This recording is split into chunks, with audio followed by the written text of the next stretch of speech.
They judged the human guilty, until the ancient artifact declared him the bearer of justice. Part 1. The Accusation. Jake Morrison had never expected to die in chains on a space station surrounded by aliens who hated him. He had spent his whole life as a simple cargo pilot, moving supplies between colonies and trying to make enough money to keep his old ship flying. He was not a soldier. He was not a criminal.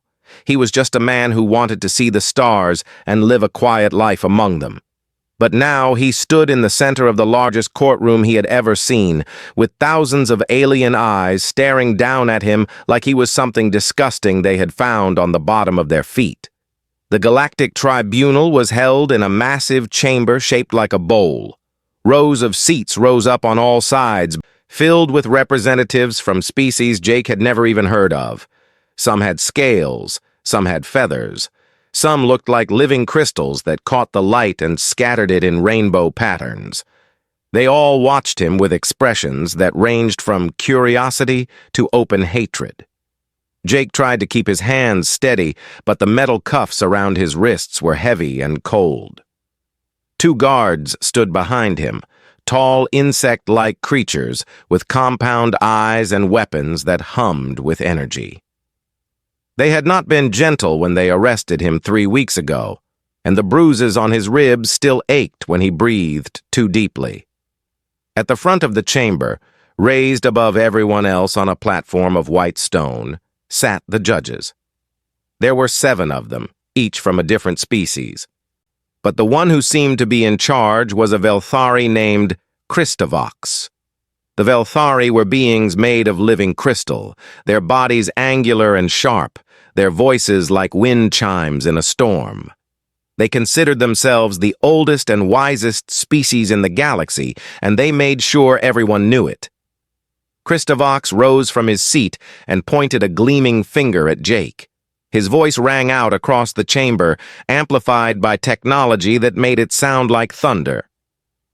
"This human stands accused of the destruction of the sacred temple ship Eternal Light," Christovox announced.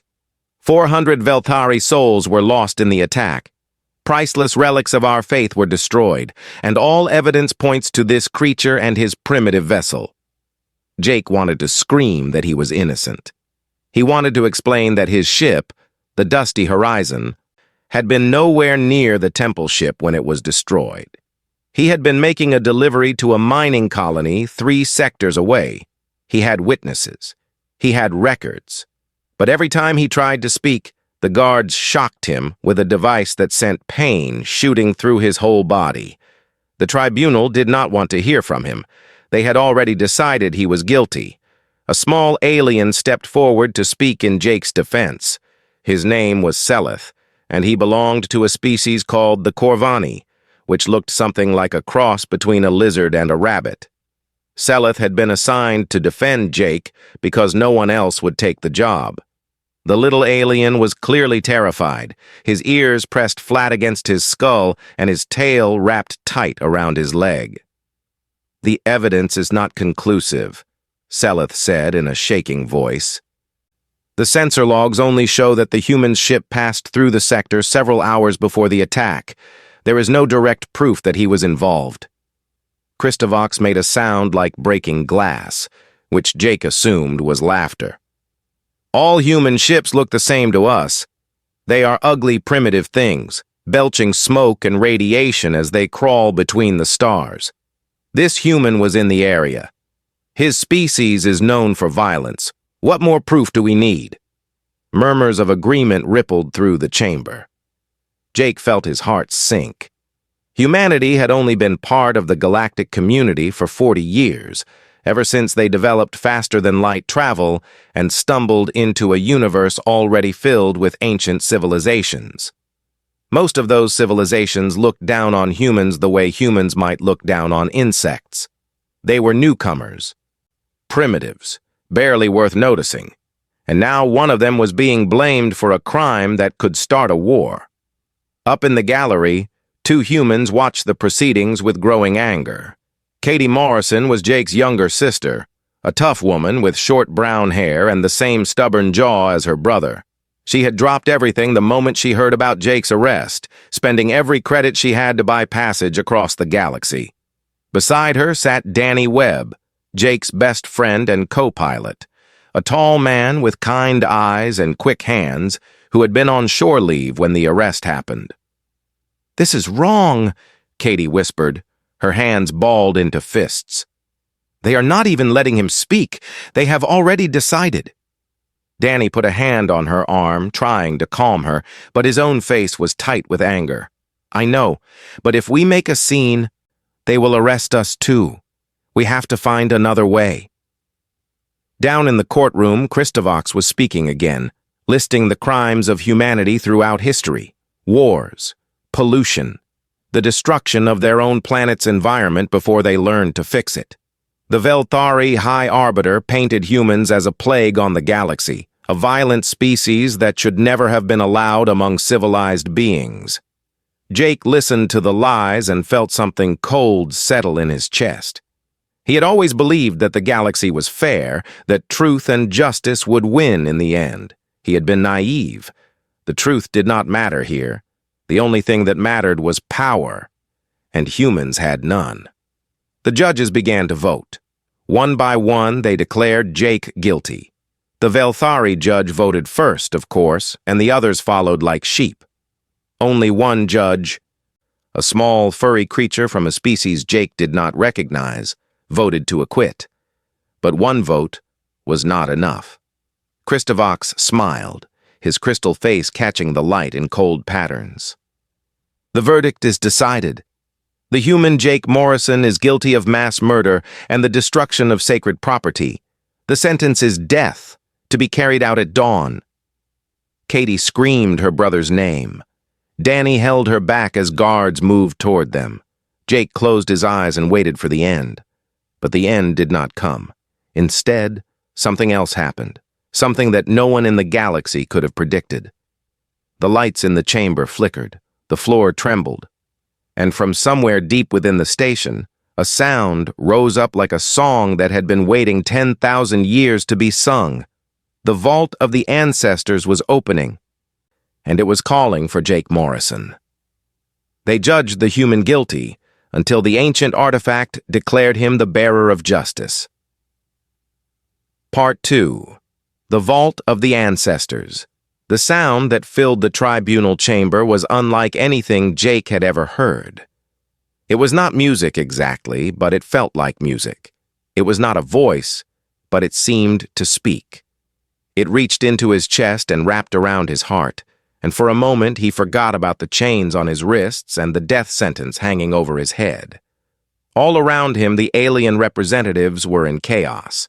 They jumped from their seats and pushed toward the exits, their voices raised in fear and confusion. The guards behind Jake took several steps back, their weapons shaking in their hands. Even the judges on their high platform looked uncertain, their eyes darting toward the source of the sound. And then Jake saw the light. It came from a massive doorway on the far side of the chamber, a doorway that had been sealed for as long as anyone could remember.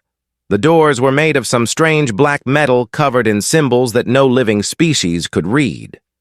They had been built by the precursors, the ancient civilization that had existed millions of years ago, before any of the current species had evolved. The precursors had seeded life across the galaxy and built wonders that modern science still could not explain. Then they had vanished, leaving only ruins and mysteries behind.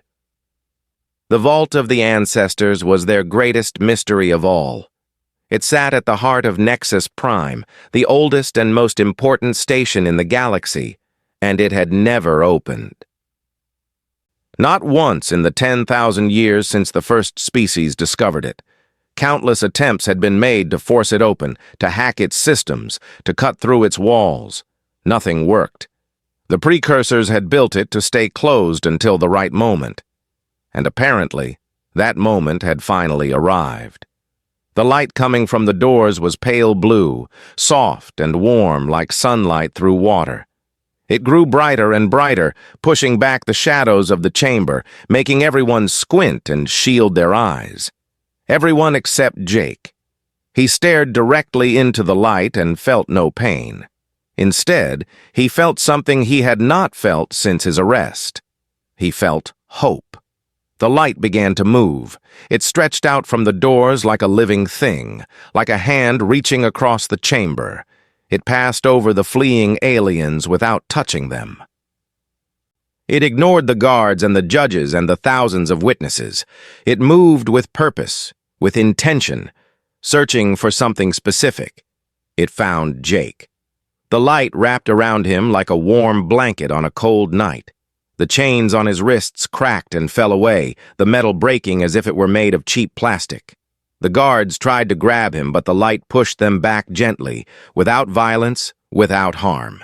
It simply would not let them touch him. And then Jake heard a voice inside his mind.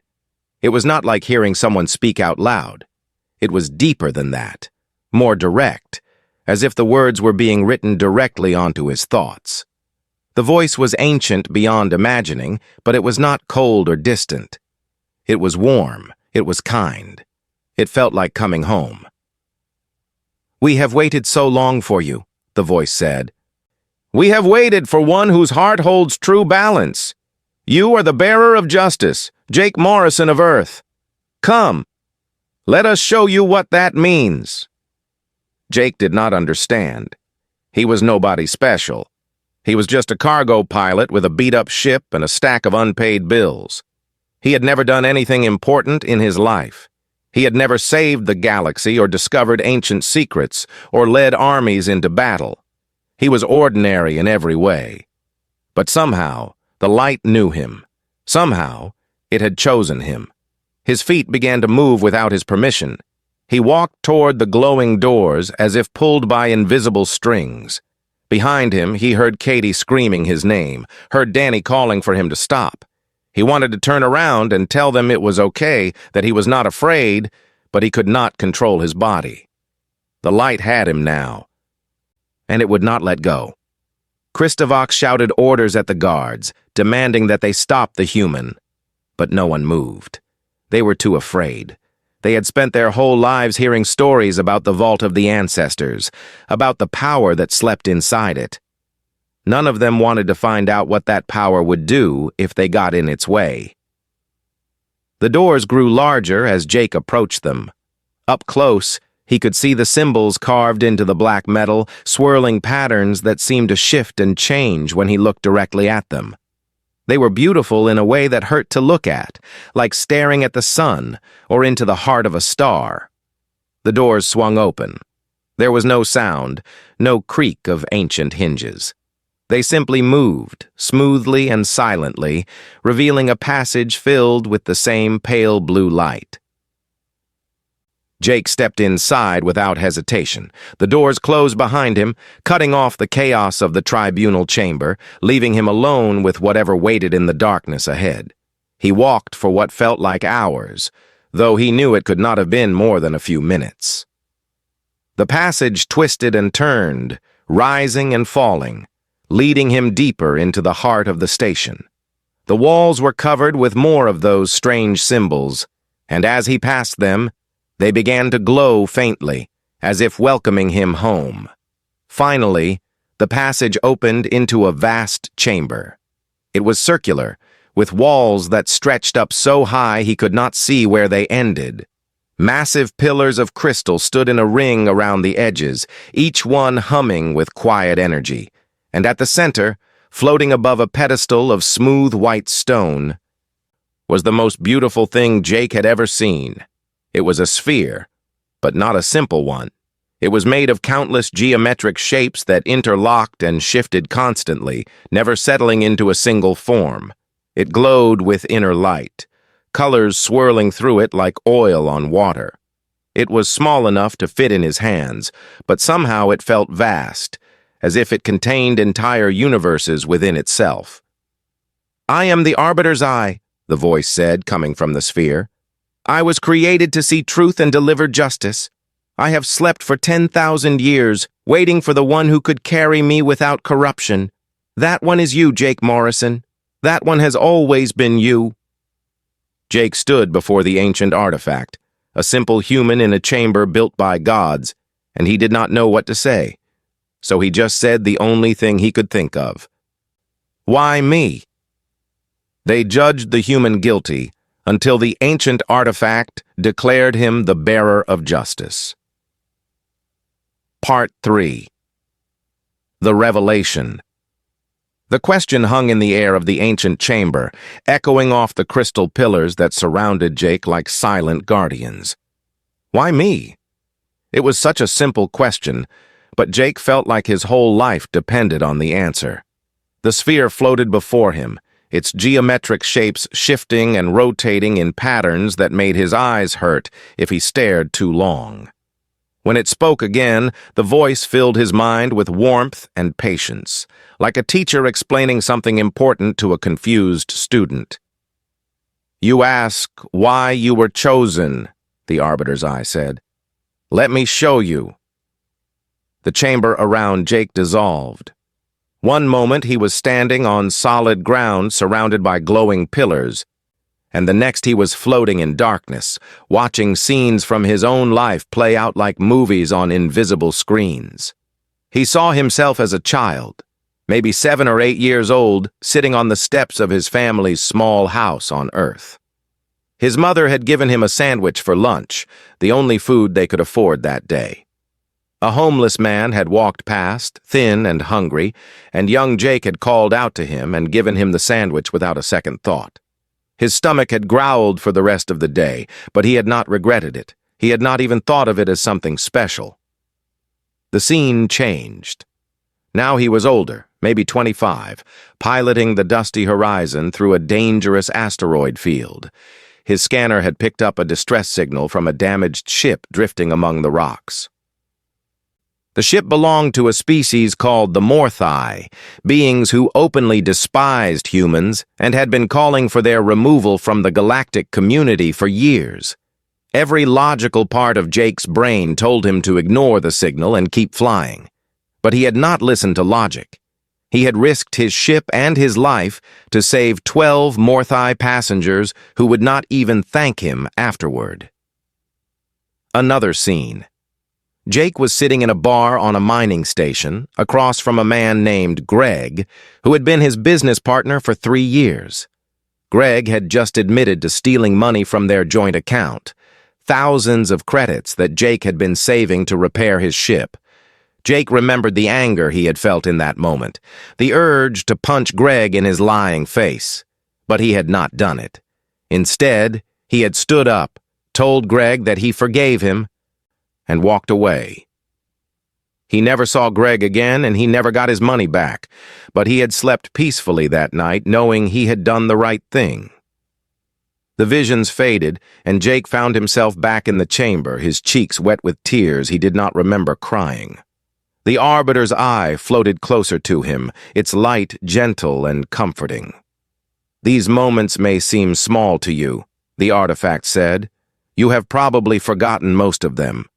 But they are not small.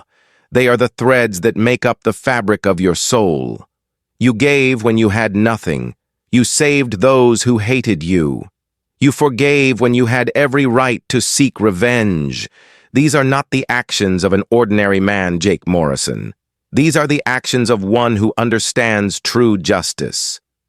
Jake shook his head, still not believing what he was hearing. "But I am not perfect," he said. "I have made mistakes. I have been angry and selfish and afraid. I have lied and cheated and hurt people I cared about." "Yes," the Arbiter's eye agreed. "You have done all of those things, and that is exactly why you were chosen." The artifact pulsed with light, and Jake felt its presence brush against his mind, reading his confusion, his doubt. "The precursors studied every species in the galaxy," the artifact explained. "They watched civilizations rise and fall over millions of years. They saw beings who were pure good, who had never known darkness or temptation. And they saw beings who were pure evil, who had never known kindness or mercy. Both types were flawed, because both types were incomplete. The purely good could not understand why others did wrong, so they could not judge fairly. The purely evil could not understand why others did right, so they saw justice only as a tool for power. The chamber filled with images of the precursors themselves. They were tall beings made of light and shadow, their forms constantly shifting, their faces impossible to describe. They moved through the galaxy like gods, building wonders and seeding life wherever they went. But even they had limitations. Even they could not find what they were looking for. "We searched for balance," the artifact continued, speaking now with the voice of the precursors themselves. "We searched for a species that contained both light and darkness in equal measure, a species that could do terrible things and wonderful things, often at the same time, a species that struggled with its own nature, that fought against its worst impulses, that chose goodness even when evil was easier." The images focused on Earth, a small blue planet orbiting an ordinary star in an unremarkable corner of the galaxy. The precursors had watched humanity for thousands of years, fascinated by their contradictions. "Humans are unique," the artifact said. "You wage wars and then build hospitals for your enemies. You destroy forests and then plant new ones. You invent weapons of mass destruction and then create art that moves the soul to tears. You are capable of cruelty that would horrify the darkest species in the galaxy, and kindness that would shame the most enlightened. This duality makes you dangerous, yes, but it also makes you capable of something no other species can achieve. True understanding, true judgment, true justice." Jake looked down at his hands. The same hands that had given food to a hungry stranger and saved lives he had no reason to save. He had never thought of himself as special. He had never thought of humans as special. They were just people, flawed and struggling, trying to make their way through a universe that did not care about them. But maybe that was the point. Maybe the struggling was what mattered. "The others out there," Jake said slowly, gesturing toward the sealed doors and the tribunal beyond. "They think humans are primitive. They think we are beneath them." "They are afraid of what they do not understand," the artifact replied.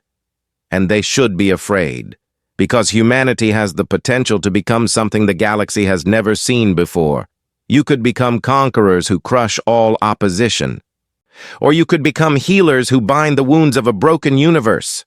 The choice is yours. It has always been yours."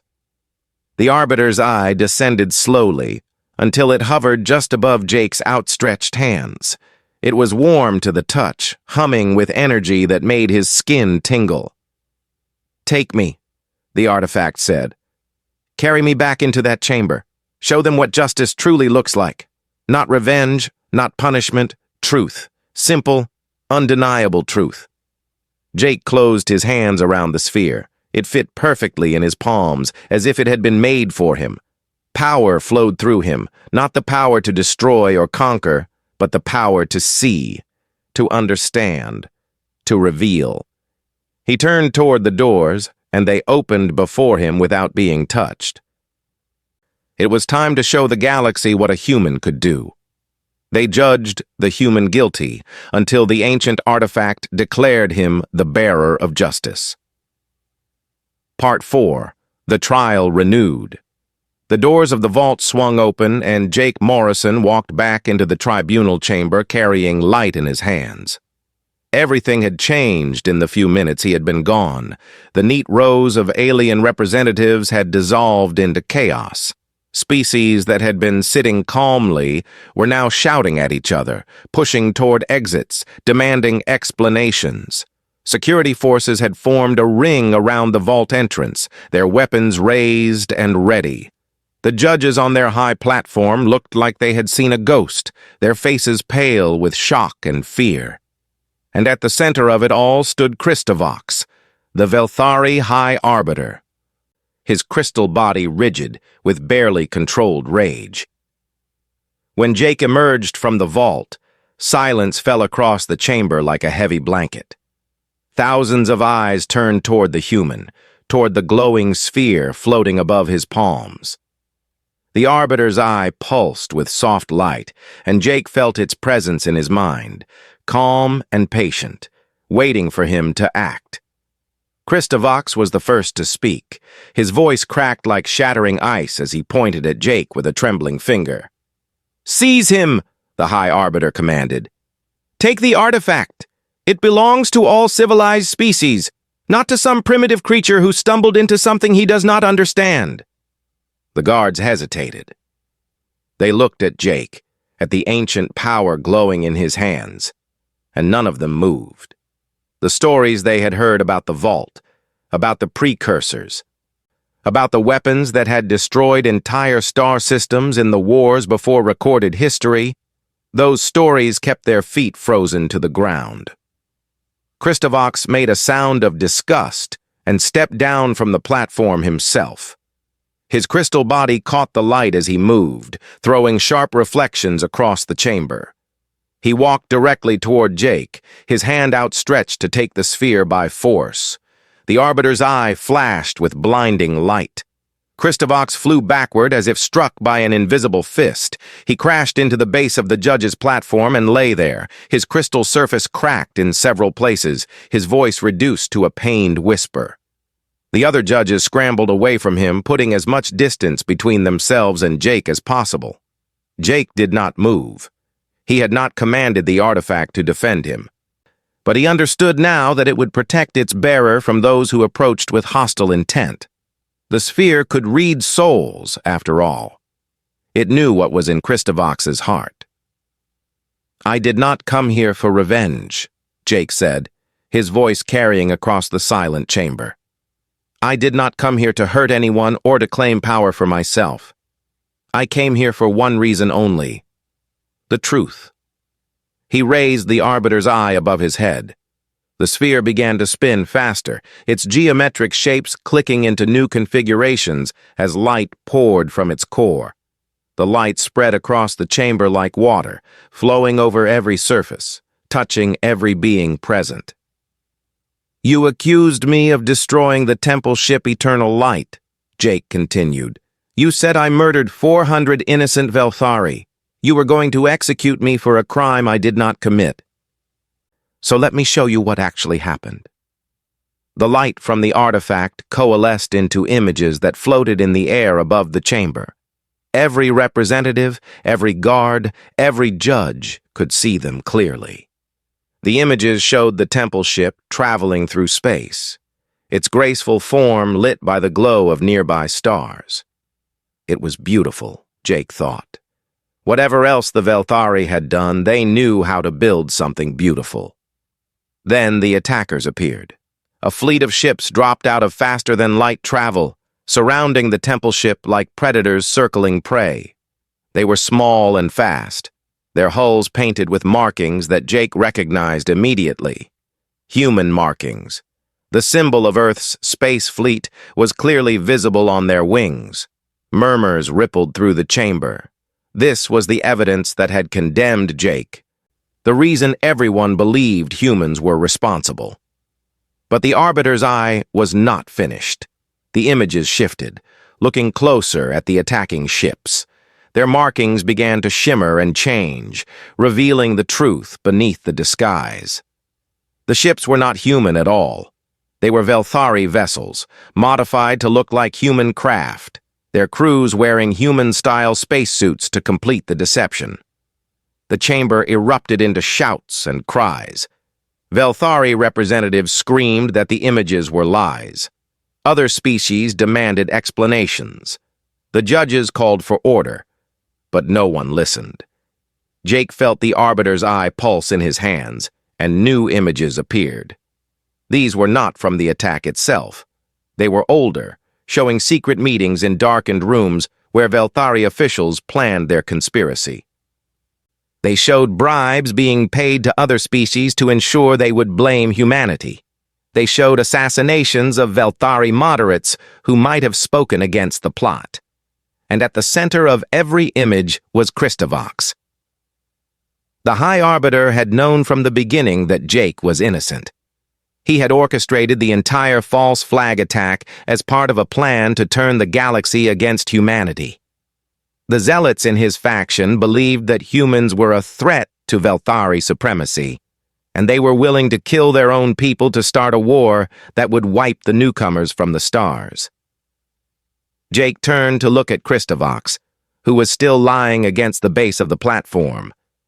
The Velthari's crystal face was twisted with hatred and fear, cracks spreading across his surface like spider webs. "You knew," Jake said quietly. "You knew I was innocent and you were going to kill me anyway. You were going to use my death to start a war that would kill millions." Christovox made a rasping sound that might have been a laugh. "Humans are insects," he spat. "You should never have been allowed among civilized beings. We were doing the galaxy a favor." The chamber fell into chaos. Velthari loyalists and conspirators turned on each other, their crystal bodies clashing with sounds like breaking glass.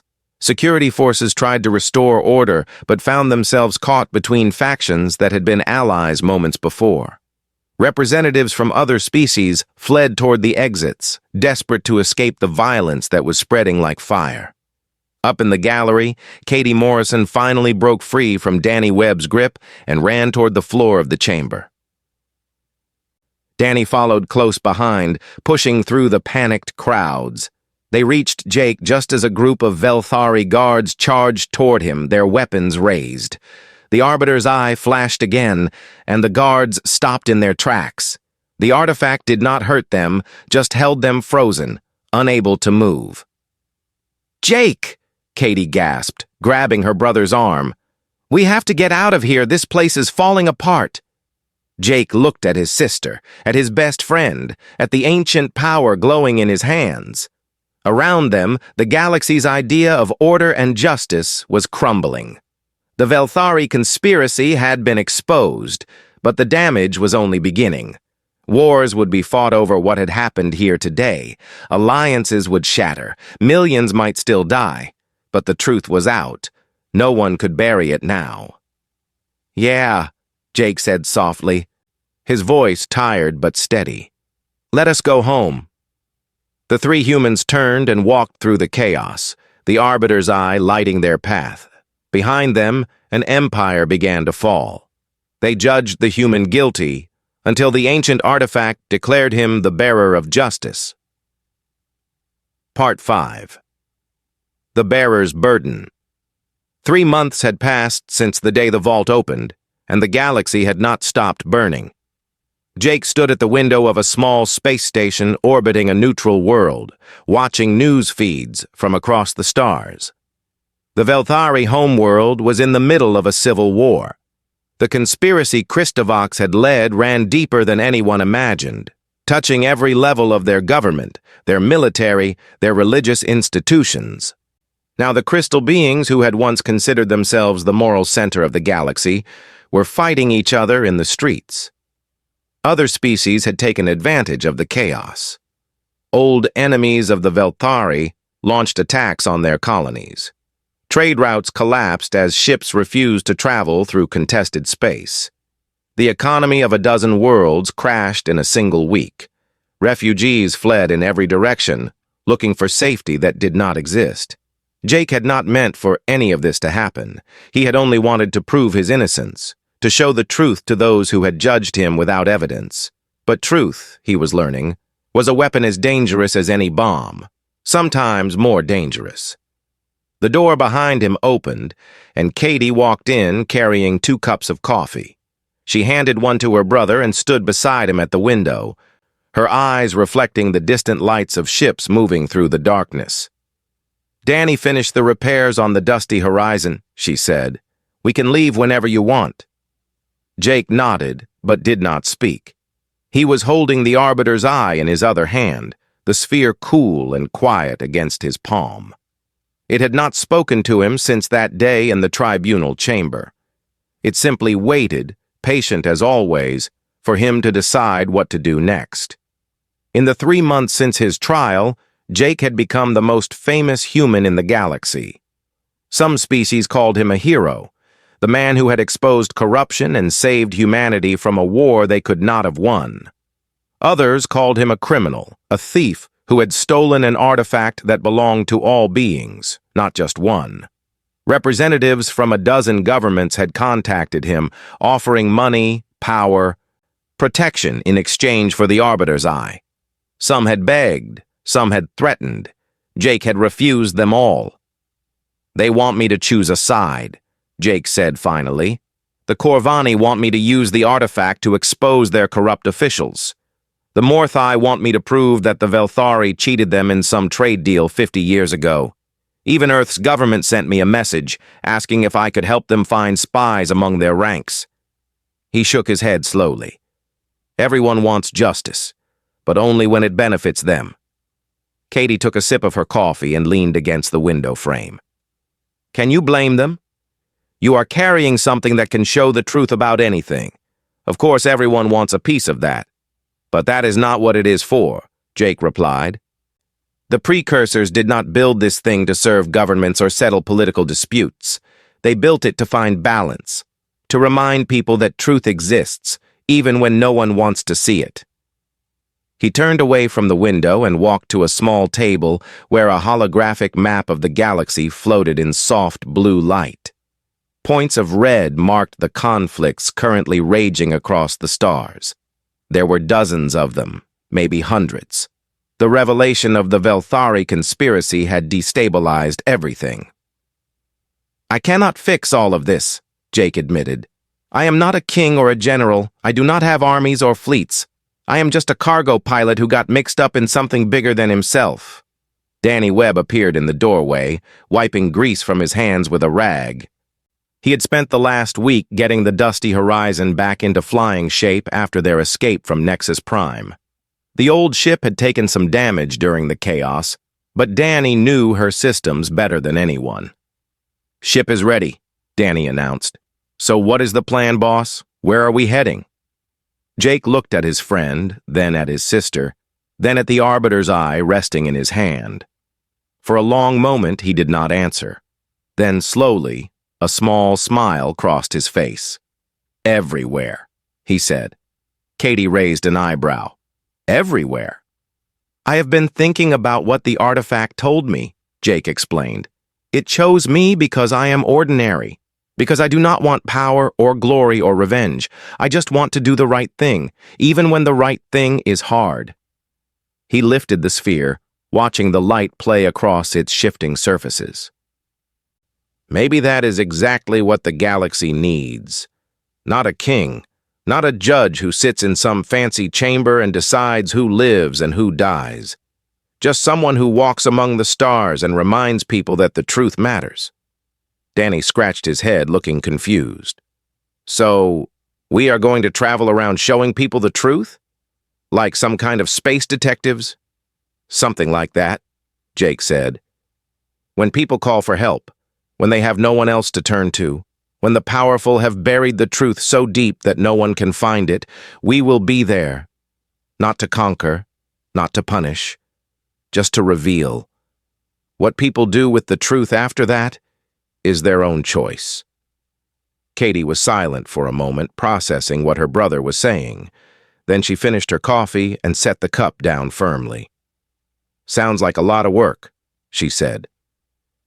"And probably dangerous, and definitely not going to make us any money." Jake shrugged. "Probably." "Good thing you have got us then," Katie replied, and there was a fierce pride in her voice that made Jake's heart swell. "Someone has to keep you from getting killed." Danny laughed and threw the greasy rag over his shoulder. "I did not sign up to be a hero, you know. I just wanted to haul cargo and see the stars." "You can still do that," Jake said. "We will need to pay for fuel somehow. The artifact does not run on good intentions." The three humans shared a look, and something passed between them that did not need words. They had been through hell together. They had been arrested, hunted, nearly executed. They had seen the galaxy at its worst, its pettiest, its most unjust, and they were still standing. Maybe that meant something. Maybe humans were tougher than anyone gave them credit for. Jake turned back to the holographic map and zoomed in on a small system near the edge of explored space. A distress call had come from there 2 days ago, a mining colony claiming that their corporate owners were covering up a disaster that had killed dozens of workers. It was a small injustice, barely a footnote compared to the wars raging elsewhere. But it was a place to start. "Set course for the Ardent system," Jake said. "Someone there is calling for help." Katie and Danny nodded and headed for the ship. Jake lingered for a moment, looking out at the stars one last time. The galaxy was vast and broken and full of beings who would never understand why a simple human had been chosen to carry an artifact of the gods, but maybe that was okay. Maybe understanding was not the point. The Arbiter's eye pulsed gently in his hand, warm and patient, ready to reveal whatever truths waited ahead. Jake slipped it into his jacket and walked toward the docking bay where the dusty horizon waited. Somewhere out there, justice was calling, and Jake Morrison, bearer of justice, cargo pilot from Earth, was finally ready to answer.